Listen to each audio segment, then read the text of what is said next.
Social मीडियावर असंख्य video viral होत असतात, पण त्यातील काही व्हिडिओ असे असतात जे युजर्सचे लक्ष वेधून घेतात। सध्या असाच एक अप्रतिम व्हिडिओ समोर आलाय। तो व्हिडिओ पाहण्याआधी चॅनलवर जर नवीन असाल तर चॅनलला नक्की सबस्क्राइब करा। मित्रांनो, या व्हिडिओमध्ये तुम्ही पाहू शकता की रात्री उशिरा अंधारातून सुनसान रस्त्यावरून ती तरुणी जात होती। तिच्या हातात मोठी अशी पिंक रंगाची पर्स होती। रस्त्यावर कुणी नव्हतं तरी ती बिंदास चालत जात होती। तेवढ्यात मागून बाईकवर दोन तरुण आले आणि तिच्या जवळ येऊन थांबले।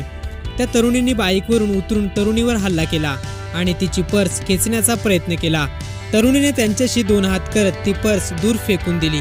ते दोन तरुण पर्स उचलायला गेले आणि मग पहा पुढे काय झालं। होय मित्रांनो, त्या तरुणीने चोरांना पर्स घेण्यासाठी पळवलं आणि ती स्वतः त्या तरुणांची बाईक घेऊन पसार झाली। तरुणीला लुटण्यासाठी आलेले चोर स्वतः चोरीचे शिकार झाले आहेत। गंमत म्हणजे त्यांनी चोरलेली पर्स देखील ठणठणीत रिकामी होती। आता या रिकाम्या पर्ससोबत ते दोघे एकमेकांना शिव्या घालत असतील। तसं पाहायला गेलं तर हा व्हिडिओ गमतीशीर आहे, पण त्यातून बरंच खूप काही चांगलं घेण्यासारखं आहे। व्हिडिओ पाहून तुम्हाला काय वाटतं? आपली प्रतिक्रिया कमेंट बॉक्समध्ये नक्की कळवा।